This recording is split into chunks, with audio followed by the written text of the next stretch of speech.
Hello everyone, my name is Pew Pew Choo Choo, and today we'll be playing a game of Dwarves, and this will be the start of my new series, and we're actually going to be kind of doing a self-imposed challenge inside this game, one that I call the Mountain Hall Challenge. So, let's get on started. We're going to be playing a custom game, so sorry we're not going to be touching the campaign inside this game, but we're going to pretty much limit ourselves onto the harshest map with the most enemies and the fewest resources, and really just go from there. So with a game like this, it's inspired by Dungeon Keeper and Dwarf Fortress, and there's a lot of difficulty behind these spiritual predecessors of this game. So with that being said, we're going to have to really just go from here and see how long we progress, and really play as long as we can without dying. So we start off with 5 dwarves, 5 peasants, and our dwarven prince, and you can see that I've assigned them all different jobs right now. And that'll allow us to get on started with building our dwarven empire. So first and foremost, this game requires digging, obviously, seeing as it's about dwarves. So we're gonna have to build this initial little rectangular living space for our dwarves, and we're going to have to get the bare essentials down right away. Looks like we're going to have to expand our dining area, so that'll be the first of our priorities. After that, we will expand to this this giant rectangle that I am building right now. So, like in many ways, inside the Dwarf Fortress series and inside the Dungeon Keeper series, one of the things that we had to worry about is how we actually plan to build all the rooms and all the different parts of our giant fortress. So one of the things that we really had to keep track of is where we dig, and this is because once we start expanding the place, our previous pretty much digging sites will have to be reused to fit new purposes, and that makes it kind of difficult to just keep track of where everything is. I mean, like, for example, this general area right here is eventually going to be a giant farm, because, like with any great mountain halls, we're gonna have to dig deep into the ground until we hit stone before we start to build anything really cool. So we're gonna have to use this area kind of strategically and just really plan out everything very well. So you can kind of see that there are different terrain types, and it looks like we've dug out some silver right here. It's also on the walls. And we have some of this fertile soil right here. One of the things that we absolutely need inside a fortress is something to grow plants with, which in this case is a fertilization stone, which will allow us to pretty much farm on these tiles. And I'm going to bring in 6 dwarves from our spawning pool here into our new fortress, because they will become resource gatherers. We're going to get 2 log plants. Yes, dwarves apparently cannot actually access the surface to get logs. I presume that they're just simply too short, so we have to grow logs using a genetic process, which we kind of merge pretty much trees and plants to form the log plant, which just grows logs on its leaves. Don't argue with this logic. It works. So the first worker dwarf is here, so we just pick out his profession. He disappears into a puff of magic air, and now he is a worker dwarf. And the AI should kick in sooner or later. There we go. And now he'll start working the plants. And let's actually get another dwarf to help him.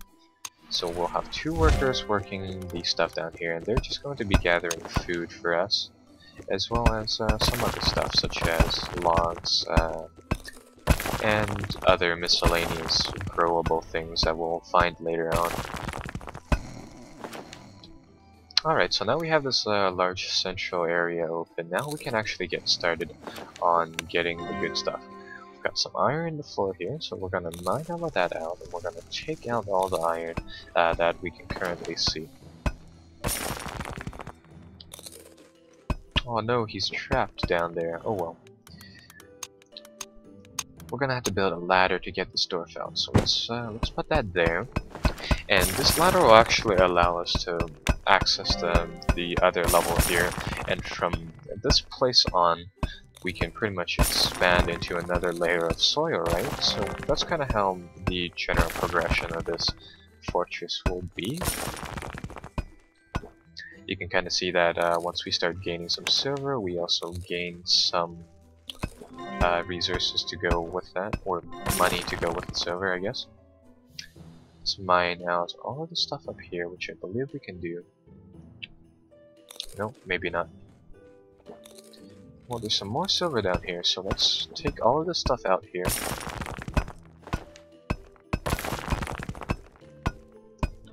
And continue to move forward, so grab all of this good stuff. And build another wooden ladder to support our growth. So let's go like that.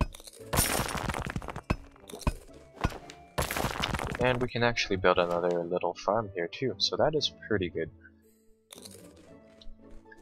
We'll get our dwarves to kind of rest up for a little bit and begin expanding some more.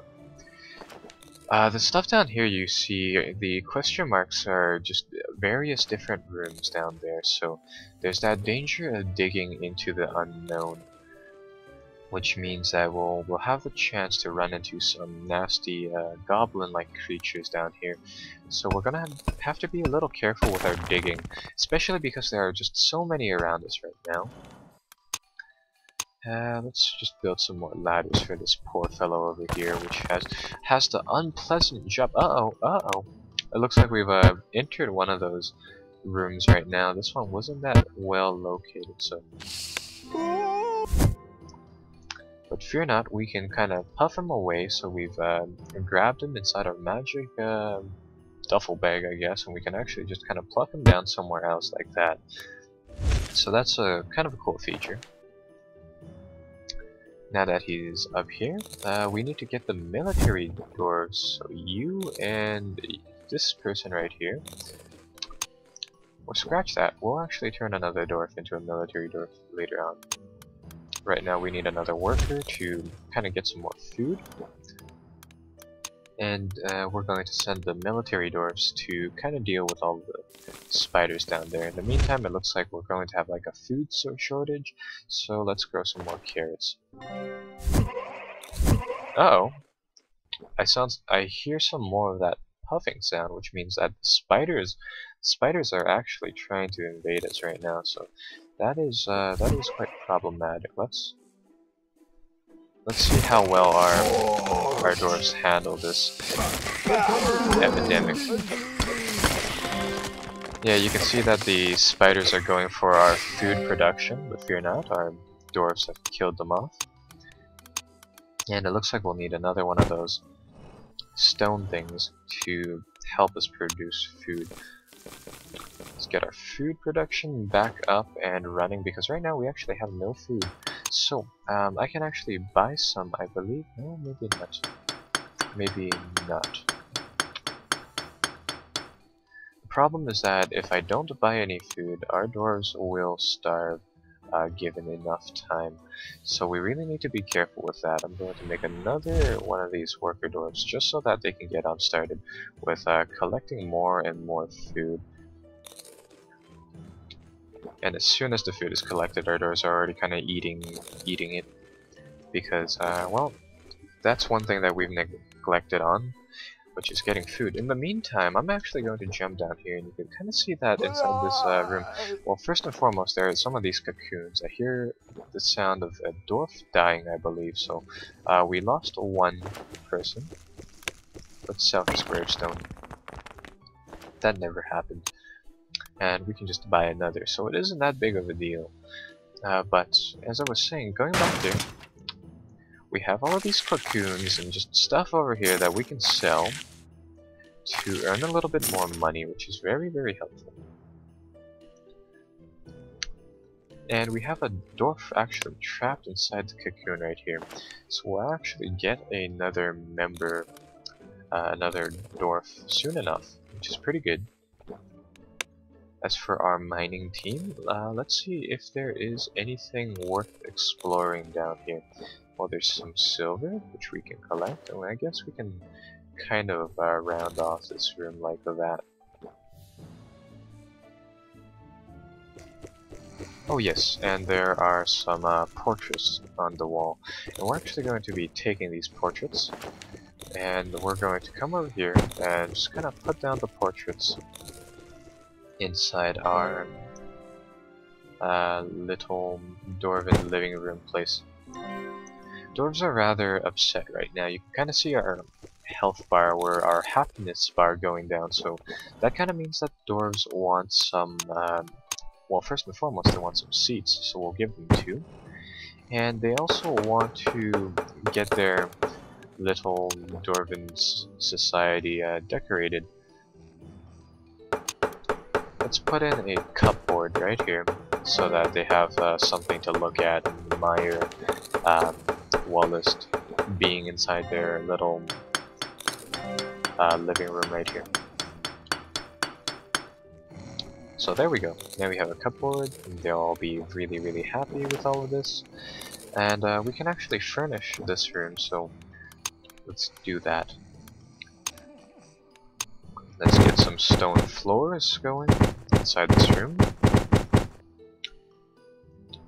There we go, so that'll look pretty nice. And let's get some stone walls going on here as well, so everything needs to be made out of stone. There we go. Now that made the room look much nicer, and I presume that they'll be much happier now that they have everything they really need. And we also have a ton of food, which means that we can actually convert this guy into another occupation. And I'm going to make him a soldier because it looks like we really need some people to defend all of this. And I think we need a ladder here so that our dwarves can actually get inside this place right here.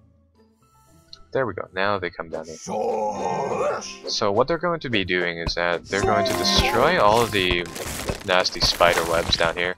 They're going to free this dwarf, and this dwarf can be any profession. It looks like he is a level 6 or level 3 shield bearer, so he's a specialized military dwarf.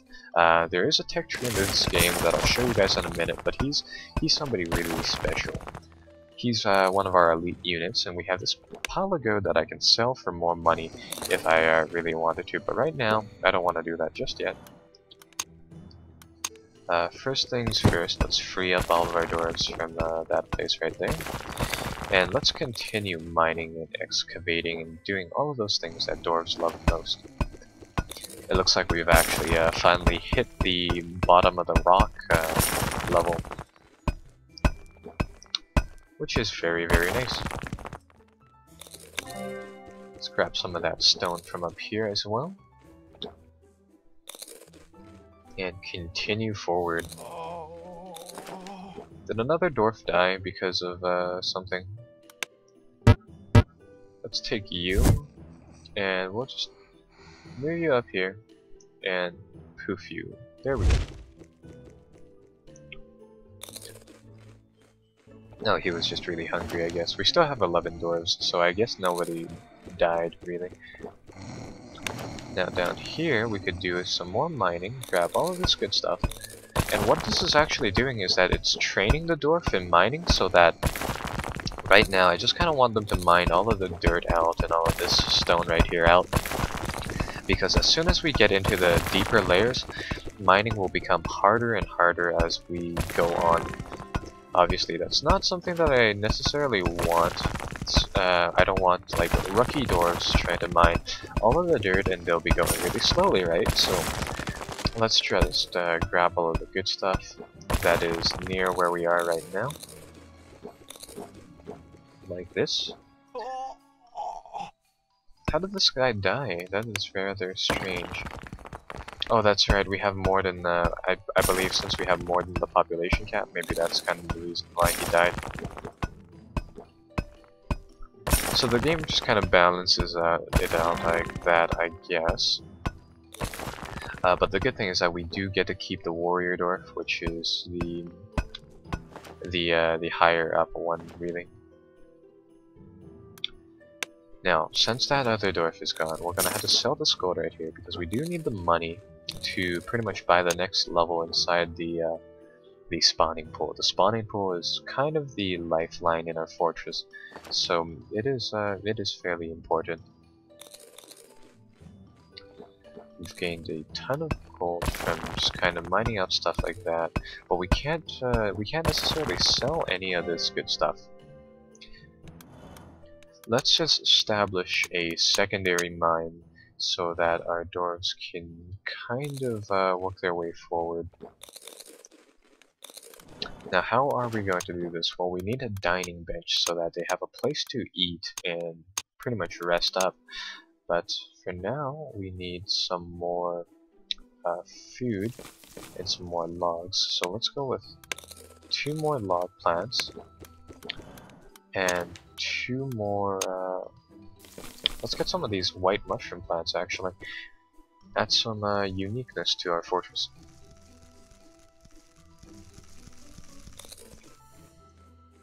Well, now work, dwarves, work. So now they'll just happily gather all the material here. Some of our dwarves will just kind of idle right around here. In theory, we can penetrate into one of these pockets if we really wanted to. Well, let's actually do that right now, seeing as we're not doing much. Our dwarves still have to wait a while before any real progress is made. So let's build a ladder made out of stone this time to save some materials. And we're gonna build it right here. And that's going to lead up 1 level, so like that. Does the dwarves get on it? I guess they don't want to right now or something.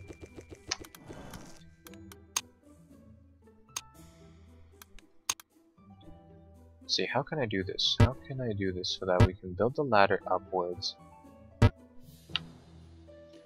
I'd rather access the pocket. I really want to access the pockets up here, but it looks like we're going to have to breach into that with the ladder already here. So let's kind of go like that.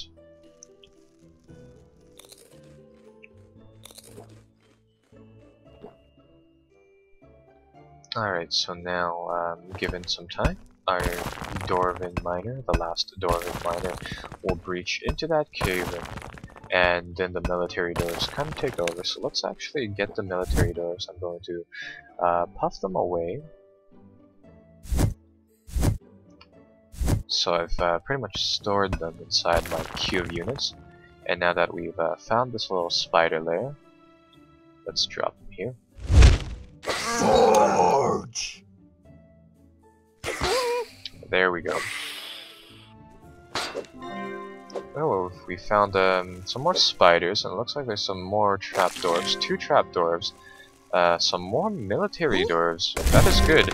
And what is that? It's a grenadier dwarf. That is pretty cool.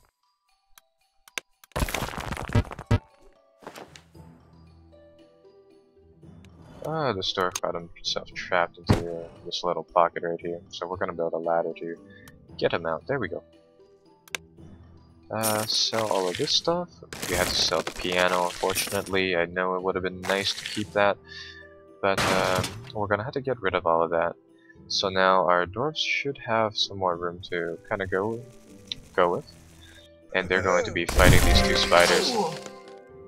That grenadier dwarf makes quick work of everything.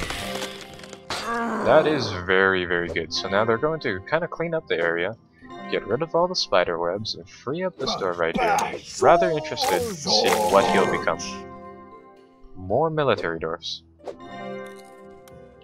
Perfect. So now we have an all-star military, which is very good. let's get them kind of back over here. So we're gonna puff the military back here. I don't want them to die due to like starvation, simply because that sometimes might happen. See, like this guy, he doesn't know where to go. Oh, well, maybe he does. Let's get you two back here. There we go. There we go. Now we have fully functioning fortress, and we can expand a little further now. So we've got this elaborate mining setup down here. I still want to build that that bench down here, the one with all the food on it, so that we can kind of just feed the miners a little bit easier. Because sometimes when we play on this setting, they like to just die because of them just running out of food, really, for little to no reason. Let's plug him down here. He'll build that table very slowly, but he'll manage. Build that table. Come on.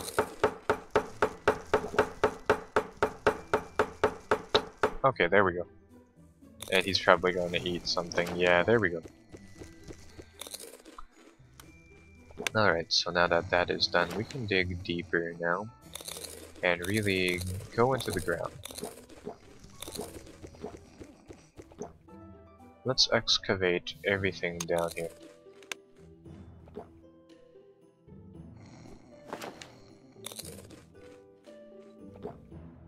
Now our dwarves are still a little sad, so we can build a few more items to just kind of cheer them up.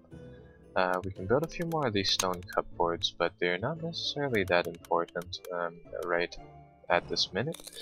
What I think will be is just kind of furnishing this this main plaza where all of them work. I wonder if we have enough stone to actually complete that. So get the stone floor out and start plucking it down all around here. And what do you know? It looks like we have enough to cover all of this area. There we go. That's actually pretty good.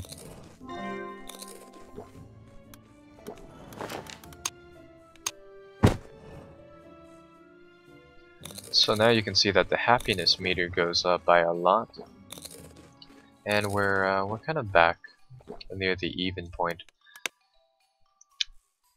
I'm gonna have to take you, the miner, and pluck him down here so that he'll get on started with mining this area.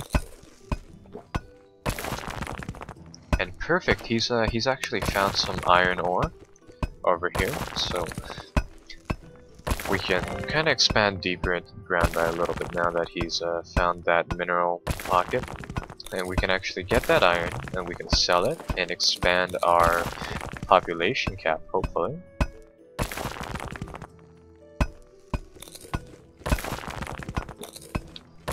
Okay, so he's gonna build a passage for himself to get out, and now he should be able to kind of just... yeah, he's gonna come back to eat and go back to work. There we go. So now we have this kind of like, we have this setup up. So now we can expand deeper and deeper into the mine right here, and everything should be fine. There we go.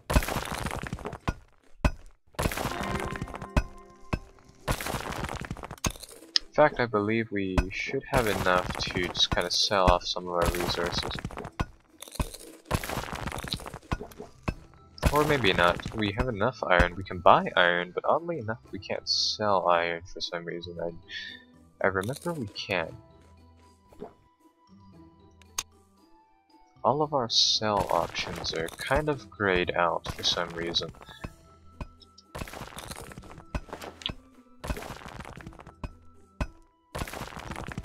Oh well.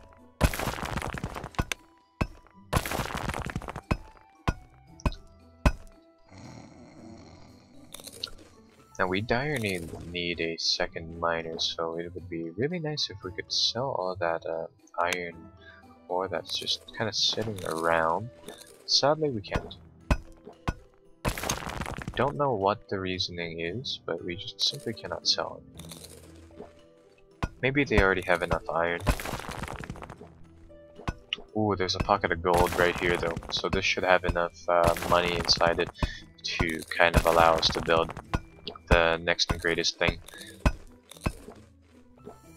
As soon as this guy comes back from his little nap.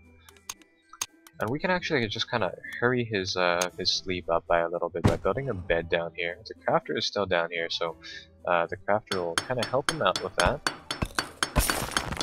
There we go, we get 50 per chunk of gold, which will be very helpful. It's a ton of gold for us right now.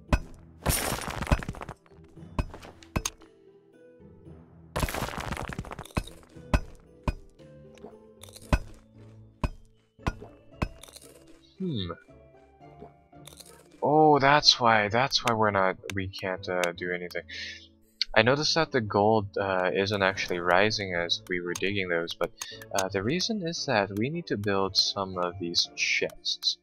Chests that allow us to store wealth in. So we're going to have to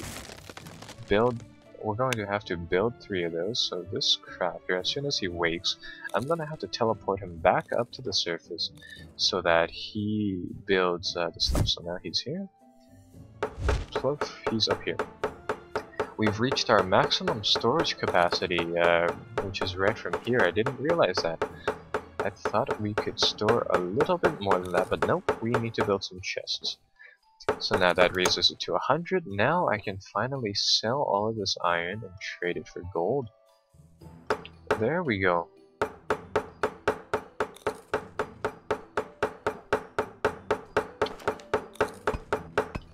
So that was something that was a little critical that I missed out on. But have no fear, that problem will be solved very, very shortly. Now, if in the meantime that dwarf would, the miner dwarf down there would stop doing what he's doing right now, which is wasting gold, everything would be handy dandy, really. And another chest is complete, so I'm gonna get him to pretty much dig himself a path into all of this good stuff right here. And let's build another box of treasure right here. Just for the sake of it. Yeah, now our gold goes up. This is perfect. Sell some of these and upgrade our spawning pool. There we go. So our spawning pool grows ever larger. We can support more dwarves now, so let's queue up some dwarves to spawn in. And then we'll have a few more miners. Well, this will be the first part inside our adventure into a game of Dwarves. I hope you've enjoyed it, and I'll see you guys later on, in which next time we'll expand our Dwarven Empire. So, see you then. Be sure to like the video and subscribe.